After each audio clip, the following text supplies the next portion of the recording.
Salve, salve galera, tudo certo? Estamos aqui para o nosso quarto encontro do Quarentinando com Filosofia. E o tema da aula de hoje vai ser um tema polêmico para um caralho. Vamos falar um pouquinho sobre Marx. Calma, que nós não vamos tacar fogo no parquinho ainda não. Faremos uma introdução sobre o pensamento do Marx, as ideias do materialismo histórico estarão presentes nessa primeira aula. E vamos com cuidado, vamos com ponderação, porque falar de Marx em 2020 sempre é um assunto extremamente polêmico. Espero que vocês tenham o coração aberto para entender não sobre o marxismo, mas sim por as ideias de Marx. São coisas bem diferentes. Portanto, vamos começar a nossa análise em relação a isso que foi um dos mais importantes pensadores do século XIX, que influencia ainda hoje diretamente as ideologias sobre educação, sobre economia, sobre cultura e sociedade. Então, o nosso tema de hoje é a compreensão introdutória sobre o pensamento de Marx. Portanto, nosso Quarentinando com Filosofia, aula 4, Karl Marx, Introdução ao Materialismo. Primeira coisa é saber quem foi esse tal desse Karl Marx. Trouxe uma imagem para vocês aqui. Opa, na verdade não é esse cara não, não é o Satanás, não é o demônio. Vamos colocar uma outra imagem.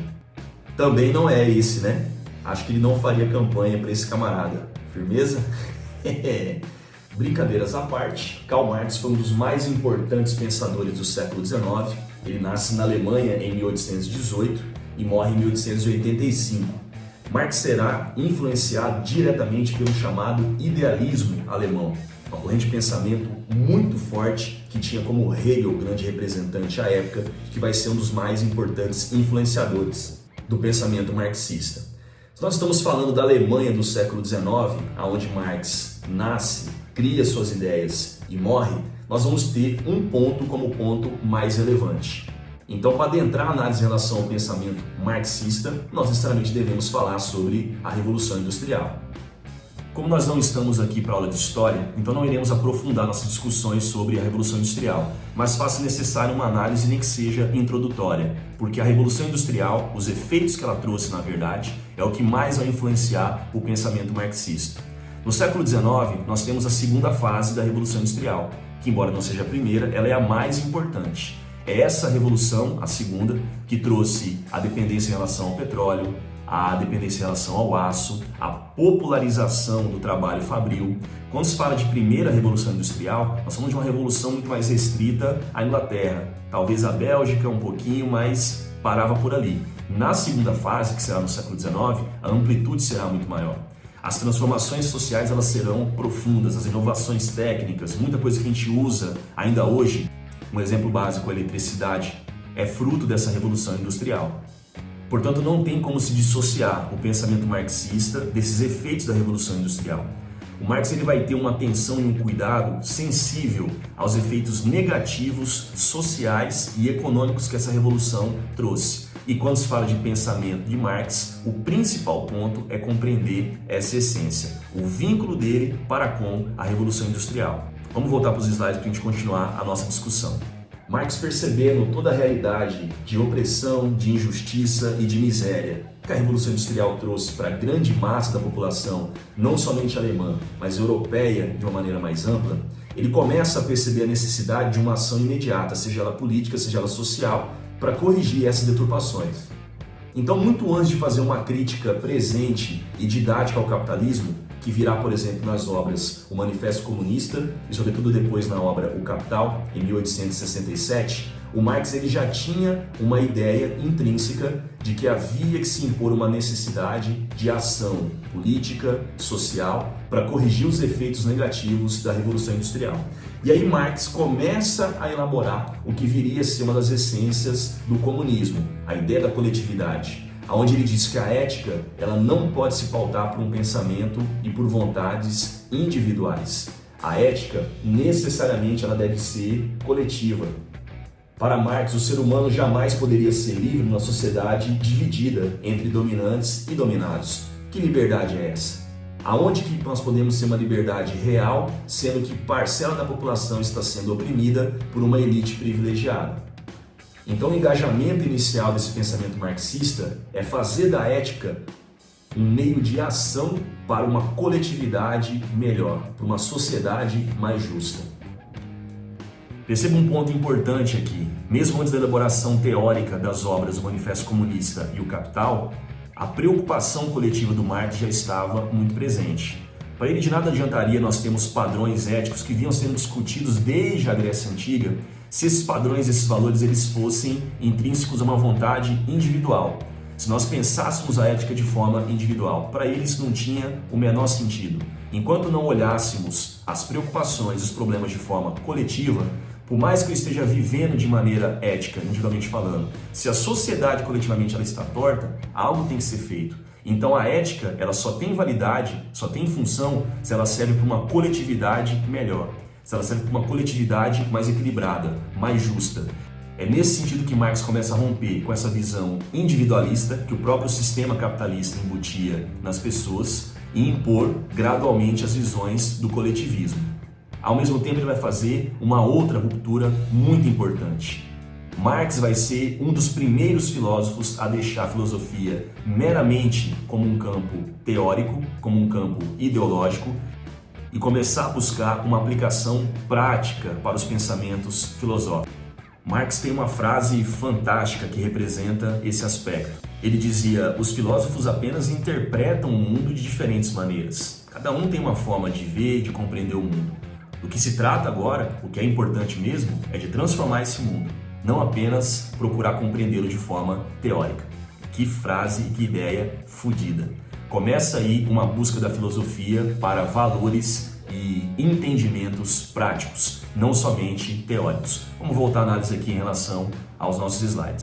Representando esse pensamento de Marx sobre a aplicação prática da filosofia que ele procura empreender a partir desse contexto do século XIX, vamos analisar duas frases importantes dele, uma já citada aqui previamente para vocês. As ideias não podem ser compreendidas fora de sua realidade. Os filósofos só interpretam o mundo de diferentes maneiras. Trata-se agora de transformá-los. As ideias não podem ser compreendidas fora de sua realidade. O que Marx quer dizer com isso?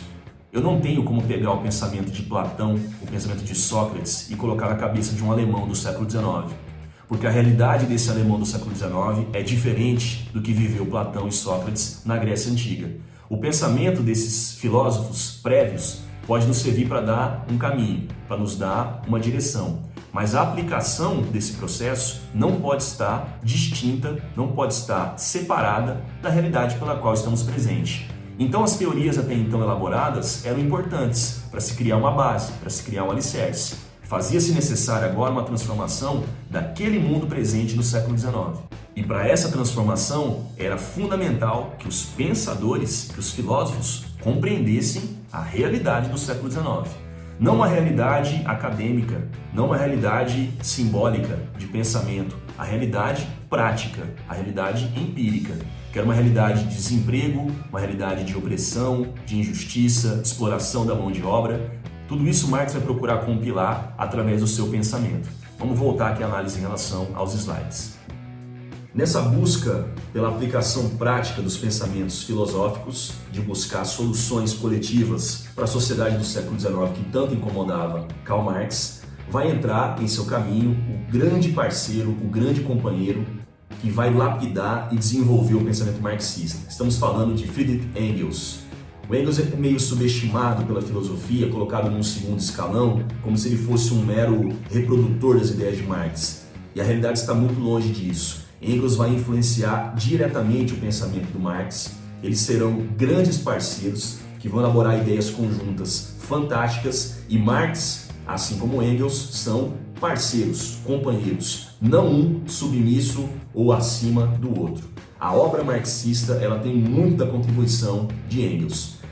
Engels era um inglês, filho de um magnata do setor têxtil britânico, que se revolta contra a sua própria realidade. Percebendo que na fábrica do seu pai a opressão e a injustiça se fazia presente, ele começa a se aproximar de ideias e correntes mais radicais, mais populares à época, movimentos operários, inicialmente na Inglaterra, até ter contato com a figura de Karl Marx.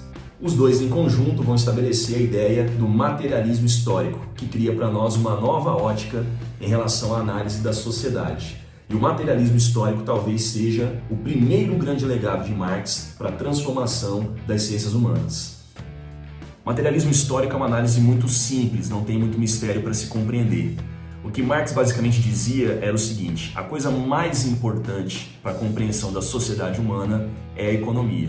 São os padrões econômicos relacionados às condições sociais que produzem tudo que nós conhecemos. Então a compreensão de uma sociedade, de uma civilização, de um povo, para uma determinada era e período histórico, deve necessariamente se pautar por uma compreensão prévia dos padrões econômicos. As relações econômicas norteiam as relações sociais, pautadas segundo Marx desde os primórdios por uma intensa luta de classes entre oprimidos e entre opressores. A realidade presente para Marx do século XIX era entre a burguesia industrial e os operários. As relações entre essas duas classes e a compreensão da economia por trás disso é que norteava as realidades políticas, as realidades religiosas, culturais de maneira ampla.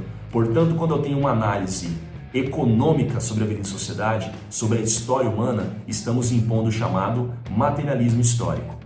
E é através desse materialismo histórico que Marx começa a propor uma mudança nos rumos da humanidade, uma mudança nos rumos sociais, políticos e, obviamente, econômicos.